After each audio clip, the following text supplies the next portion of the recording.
লক্ষ্মীর ভাণ্ডার 9,25,000 মা বোনেরা পায়। 25 থেকে সারা জীবন পাবেন, 25 বছর থেকে শুরু হবে আর সারা জীবন পাবেন। কত পাতেলা।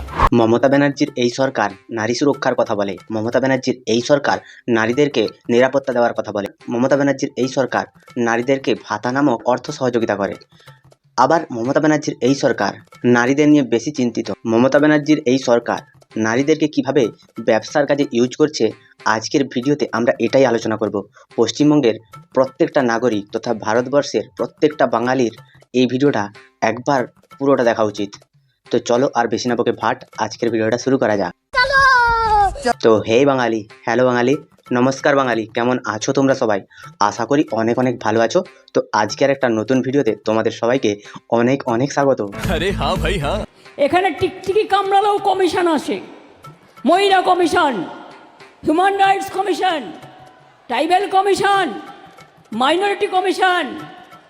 আর মধ্যপ্রদেশে মেয়েদের উপর অত্যাচার হলে আপনার সরকারের আমলে যখন মেয়েদের জীবন্ত পুড়িয়ে মারে তখন কটা কমিশন যায়?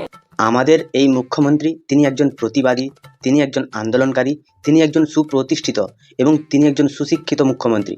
পশ্চিমবঙ্গের বর্তমান সমাজ মাধ্যমগুলো যখন মুখ্যমন্ত্রীর পেছনে পেছনে কভারেজ করতে ব্যস্ত, যখন পেহেলগাঁওয়ে হামলা নিয়ে বলতে ব্যস্ত, তখন পশ্চিমবঙ্গের মান স্বাভিমান সেটা নিয়ে খেলতে ব্যস্ত তৃণমূলের কিছু পুলিশ এবং তৃণমূলের কিছু নেতা এবং মন্ত্রী। বেশি আলবাল বকলে না কানের গোড়া একটা থাবড়া। তৃণমূলের শাসনকালে গত এক বছরে এনজিপি স্টেশনে ধরা পড়েছে প্রায় 90 জন নাবালিকা এবং সাবালিকা মিলিয়ে। এই যে সংখ্যাটা, এটা শুধু গত বছরের সংখ্যা, আরও এবছরেও কিছু ধরা পড়েছে এবং আগের বছরের এরকমভাবে পশ্চিমবঙ্গের সর্বত্র এইরকমভাবে নারী পাচার চক্র ছড়িয়ে ছিটিয়ে আছে। আমাদের এই মুখ্যমন্ত্রী তিনি সর্বদা নারী সুরক্ষার কথা বলেন এবং সেই নারীকেই তিনি ব্যবসার জিনিস হিসাবে মার্কেটে চালান করেন। তো আজকে আমরা কথা বলবো এই যে নারী পাচারটা কিভাবে হচ্ছে। দেখো, আমার যতটুকু রিসার্চ করার কথা আমি করেছি এবং তোমাদের সামনে তুলে ধরার চেষ্টা করলাম। সাংঘাতিক মানুষ তো তুমি ভাই। পশ্চিমবঙ্গে কলকাতা হচ্ছে নারী ব্যবসার অন্যতম স্থান। তোমরা জানো বিকেপাল এটা একটা রেড লাইট এরিয়া। এনজিপি থেকে যেসব মানুষগুলো বা যেসব মেয়েগুলোকে তুলে আনা হয়, সেই সব মেয়েগুলোকে নেপালে এবং ভুটানে এবং সিকিমে এরকম বহু জায়গায় পাচার করে ওখানটা তাদের দেহ ব্যবসার কাজে লাগানো হয়। তো আজকে পশ্চিমবঙ্গে শাসন ব্যবস্থা কোন জায়গায় গিয়ে পৌঁছেছে তাহলে তোমরা আন্দাজ করতে পারছো? এই মুখ্যমন্ত্রী তিনি ভাষার জন্য আন্দোলন করছেন। এই মুখ্যমন্ত্রী যিনি অভয়ার দোষীর শাস্তির জন্য রাজপথে নেমে মিছিল করেছিলেন। এই মুখ্যমন্ত্রীর শাসনকালে ভারতবর্ষের ইতিহাসে এই রকম ঘৃণ্য ঘটনা এর আগে কখনো কেউ বলেনি আর কেউ জানাতেও চায় না। আমাদের যে মিডিয়াগুলো আছে, যেগুলো ফ্রন্ট মিডিয়া, সেগুলো কখনো এইসব জিনিসগুলো কভার করেই না। পশ্চিমবঙ্গে তোমরা যদি বলো 2023 সালে আর কি ঘটেছে, মালদা, মুর্শিদাবাদ, নদিয়া এবং বীরভূম এইরকম বহু জেলা থেকে বিভিন্ন সময়ে নাবালিকা এবং সাবালিকা তাদের অপহরণ করার ঘটনা রেকর্ড হয়েছে। পুলিশের তরফে জানানো হয়েছে মেয়েদেরকে চাকরির প্রলোভন দেখিয়ে তাদেরকে বিদেশে নিয়ে গিয়ে ভালো ছেলের সাথে বিয়ে দেওয়ার কথা বলে, আবার কখনো কখনো তাদেরকে ভালো একটা সংস্থায় চাকরি দেওয়ার নাম করে নিয়ে যাওয়া হচ্ছে। যতগুলো কেস ধরা পড়েছে প্রত্যেকটা কেসে মেয়েগুলো দারিদ্র্য সীমার নিচে বসবাস করে। এই মুখ্যমন্ত্রী, এই পশ্চিমবঙ্গের মুখ্যমন্ত্রী, তিনি যখন মাইক্রোফোন হাতে নেন তিনি বলেন পশ্চিমবঙ্গে নাকি 10%-এর নিচে তিনি নামিয়ে এনেছেন। তিনি দারিদ্রতার হার পুরোটাই কমিয়ে দিয়েছেন, আর যেটা বাকি আছে সেটা হয়ে যাবে অল্প দিনের মধ্যে। তোমার দ্বারা কিছুই অসম্ভব নয়। যত দোষ নন্দ ঘোষ, বাংলা কাজ করছে বলে, বাংলার মানুষ বুদ্ধিমান বলে, বাংলায় প্রতিভা আছে বলে যত অত্যাচার বাংলা ভাষার ওপর করতে হবে, আমরা এটা মানছি না, মানব না। তো পরপর 3 বার তিনি ভোটে জিতলেন, ভোটে জিতে শপথ গ্রহণ করেছেন। এবারে আমি একটা কথা এখানে বলতে চাই যে পশ্চিমবঙ্গবাসীকে ইনি কীভাবে চুতিয়া বানাচ্ছেন সেটা তোমরা ভালো করে বলতে পারবে, কারণ তোমরা তো হচ্ছ। তাই পশ্চিমবঙ্গে যখনই কোনো ভোট আসে প্রত্যেকটা ভোটে মুখ্যমন্ত্রী কোনো একটা পরিসংখ্যান দিতে গিয়ে বলেন এগুলো সব আমি করে দিয়েছি, এগুলোর কাজ অলরেডি হয়ে গেছে, যেগুলো বাকি আছে অল্প স্বল্প সেগুলো এবারেই কিছুদিনের মধ্যে ডিসেম্বরের মধ্যে কমপ্লিট হয়ে যাবে। প্রতি বছর ভোট এলে যদি ডিসেম্বরের আগে কমপ্লিট হয়ে যায় তাহলে পরের বছরের ভোটে কি ভোট মারানি ভোট করতে আসে? এই রকম কদর্য মুখ্যমন্ত্রী পশ্চিমবঙ্গবাসী আর একটাও দেখেনি। এরা গুজরাট, বিহার, মধ্যপ্রদেশ, ওড়িশা বহু জায়গার কথা বলে এবং বহু জায়গার সাথে তুলনা করে। এদের মুখপাত্ররা তুলনা করে যে নরেন্দ্র মোদী এর সাথে ছবি তুলেছিল, নরেন্দ্র মোদী তার সাথে ছবি তুলেছিল। পশ্চিমবঙ্গের সুন্দরবন এলাকা এবং জলপাইগুড়ি, মালদা, মুর্শিদাবাদ এইসব যেগুলো বর্ডার এরিয়া আছে, এই সব এরিয়াগুলোতে পশ্চিমবঙ্গের যত নাবালিকা এবং সাবালিকা মেয়ে অপহরণ হচ্ছে প্রত্যেকটার খবর কিন্তু পুলিশের কাছে আছে। এই যে অপহরণগুলো হচ্ছে এগুলো রিপোর্ট এক একটা হচ্ছে এবং সেই রিপোর্ট হওয়ার পরে আবার অপরাধ হচ্ছে এবং ধীরে ধীরে দেখা যাচ্ছে 2020-তে যে রিপোর্ট এসেছিল তাতে যতটা হার ছিল এই অপরাধের, আবার 21-এ তা বেড়েছে, 22-এ বেড়েছে, 23-এ, এরকম বাড়তে বাড়তে আজ 33% বেড়ে গেছে এই অপরাধটা। পশ্চিমবঙ্গের মুখ্যমন্ত্রী তিনি নিজেই পুলিশ মন্ত্রী। এইসব দোষগুলো আপনি যদি বলতে চান বা অন্য কোনো সংবাদ মাধ্যম যদি বলতে যায় তাকে একটা নজরবন্দি করা হবে কি ঘরবন্দি করে রাখা হবে সংবাদ মাধ্যমের যারা সংবাদদাতা আছেন তাদের, এবং যদি কেউ বলতে যায় আলাদা করে তাকে কি করবেন আমাদের মুখ্যমন্ত্রী তাকে বলবেন তুমি বিহারে দেখো, উত্তরপ্রদেশে দেখো, ছত্তিশগড়ে দেখো, তুমি এদের সাথে কথাই পারবে না। এরা হচ্ছে কিভাবে ধামাচাপা দিতে হয় সেটা ট্রেনিং ভালোভাবে নিয়ে নিয়েছে। পশ্চিমবঙ্গের মানুষকে প্রতিনিয়ত বোকা বানানোর একটা প্রয়াস তিনি নিয়ে নিয়েছেন। আর তিনি এটাও ভেবে রেখেছেন যে পশ্চিমবঙ্গের প্রত্যেকটা নারীর সম্মান এনার কাছে খুব নগণ্য।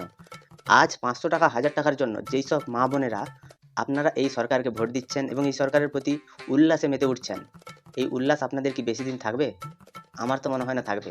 যখন আপনার বাড়ির ছোট ছোট মেয়েরা তারা অপহরণ হয়ে পাচার হয়ে যাবে বিদেশে, তাদেরকে লোভ দেখিয়ে নিয়ে যাওয়া হবে বিদেশে, তখন আপনারা কি করবেন? তখনও কি আপনারা এই তৃণমূল সরকারকে ভোট দেবেন? আপনি পুলিশের দরজায় দরজায় যাবেন, নেতার দরজায় দরজায় যাবেন এবং পরে ঘুরে ফিরে জানতে পারবেন সেই নেতা এবং সেই পুলিশ এই অপরাধীদের সাথে যুক্ত। তখন কি আপনার ভালো লাগবে? আজকে আপনারা ভোটের শুধুমাত্র 500 টাকা আর 1000 টাকা, 1500, কেউ মারা গেলে 2000, এইসব ছোটোখাটো অঙ্কের টাকার জন্য আপনারা নিজেদের মা বোনেদের ইজ্জত বেঁচে দিচ্ছেন।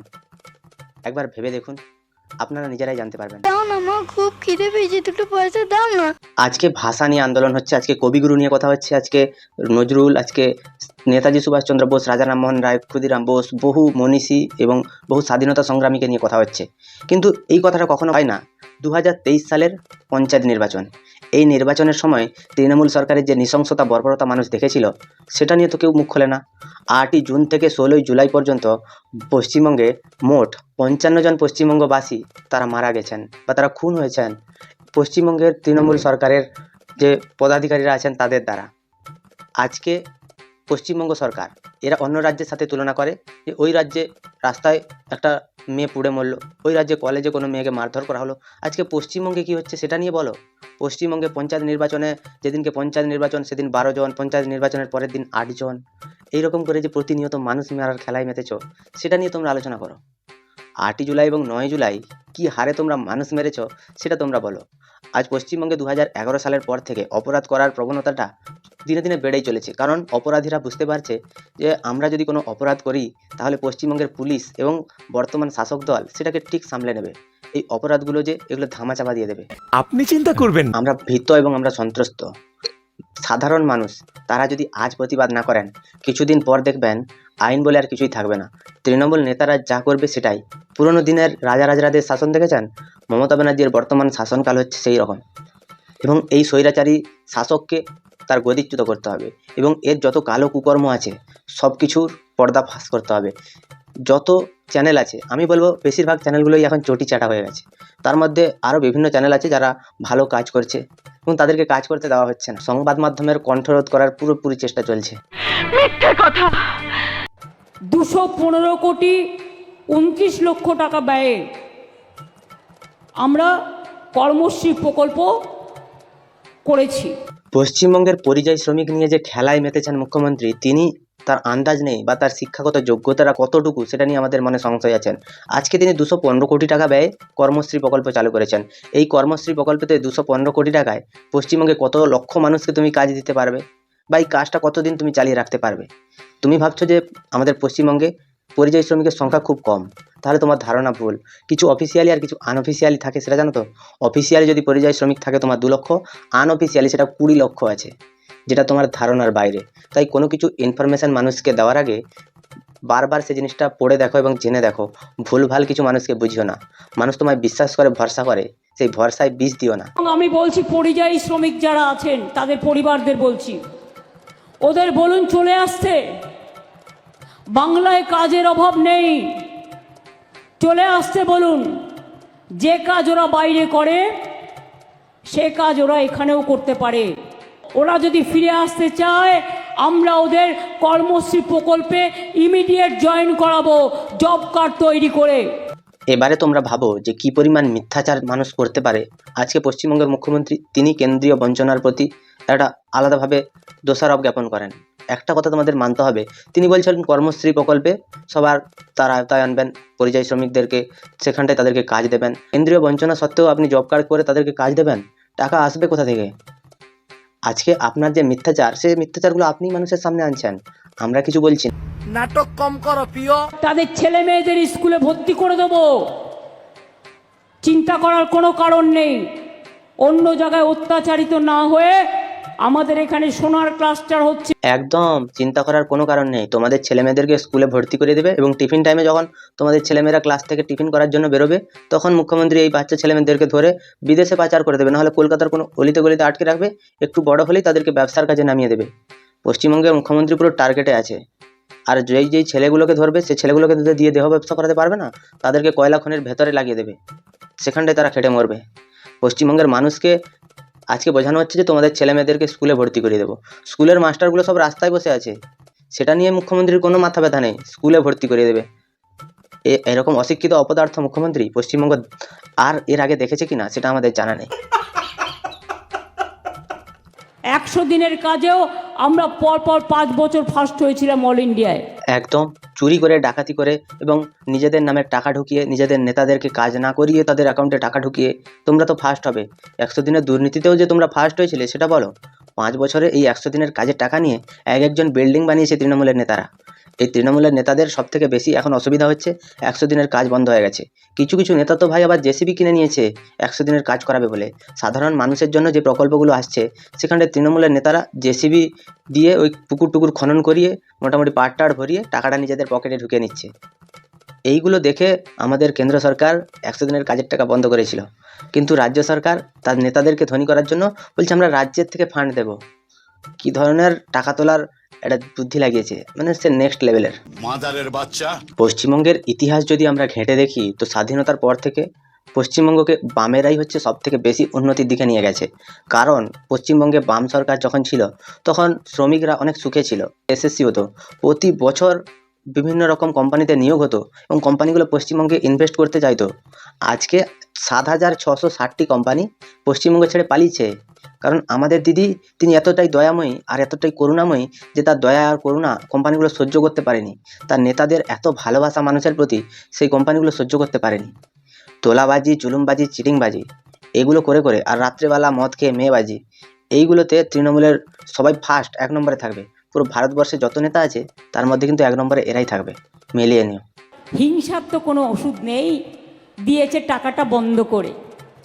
আর বলে বেড়াচ্ছ না চুরি করেছে, আমি বলি তোমার বড় বড় চোরগুলো বসে আছে উত্তরপ্রদেশে, রাজস্থানে, মধ্যপ্রদেশে, বিজেপির ডাবল ইঞ্জিন সরকারে, তাদের জন্য তুমি কি করেছো? তুমি 100 কতগুলো টিম পাঠিয়েছো। এখানে টিকটিকি কামড়ালেও কমিশন আসে, মহিলা commission, human rights commission, tribal commission, minority commission. আর মধ্যপ্রদেশে মেয়েদের উপর অত্যাচার হলে আপনার সরকারের আমলে যখন মেয়েদের জীবন্ত পুড়িয়ে মারে, তখন কটা কমিশন যায়? আজকে যারা যারা ভাবছেন যে আপনারা অনেক সুখে আছেন, আপনাদের এলাকায় তো কোনো রকম কোনো সমস্যা নেই, তো আপনি কেন মুখ খুলবেন? তো আপনাদের একটা কথা বলি, যদি আপনাদের এলাকায় কোনো কিছু হয়ে না থাকে, যদি পাশের এলাকায় কোনো কিছু হয়ে থাকে, আপনারা যদি ভাবেন যে এই বুথটা এখানে কিছু হয়নি, পাশের বুথে একটা খুন হয়েছে, সে খুনটা করেছে কোনো একটা নেতা, সে যে দলেরই হোক, তোমরা যদি এইখানটায় সেই দলেরই নেতাকে সাপোর্ট করো, দেখবে ভোটের প্রচারে সেই খুনি নেতাটাই তোমাদের সাথে আসবে। আজকে এই জন্যই যারা চুরি করছে তাদেরকে তোমরা ভোট দিচ্ছ এবং তাদেরকে তোমাদের মাথার উপরে বসিয়ে রাখছো, তাই এরা মেয়ে পাচার থেকে শুরু করে গরু পাচার, কয়লা, বালি, পাথর এবং সরকারি স্কুলের চাকরি পাচার পর্যন্ত করে দিয়েছে। এদের মতো নির্লজ্জ, বেহায়া, দোকান কাটা আর তুমি পশ্চিমবঙ্গে একটাও পাবে না। দেখো, অনেক কথাই তো হলো এবং মুখ্যমন্ত্রী অনেক বিজ্ঞ মানুষ, তিনি অনেক কিছুই বোঝেন, তিনি অনেক কিছু করান। 90% কাজ কিন্তু ভোটের আগেই হয়ে যায়, আবার ভোট পেরিয়ে গেলে সেটা 100%ও হয়ে যাচ্ছে। কিন্তু কাজ কি হচ্ছে সেটা পরের বছরে ভোট এলে আবার বলবে অল্প একটু বাকি আছে। এই ভাঁওতাবাজি করে করে মুখ্যমন্ত্রী ভোট চায়। তোমাদের কি মতামত এই ভোট চাওয়া নিয়ে তোমরা আমায় কমেন্টে বলো। যদি ভিডিওটা ভালো লাগে তাহলে লাইক করো, কমেন্ট করো, শেয়ার করো এবং সাবস্ক্রাইব করো। পাশে থাকা বেল আইকনটা প্রেস করতে একদম ভুলবে না। সবাই ভালো থেকো, সুস্থ থেকো, সাবধানে থেকো আর দেখতে থাকো বাংলার কোণে ঘর।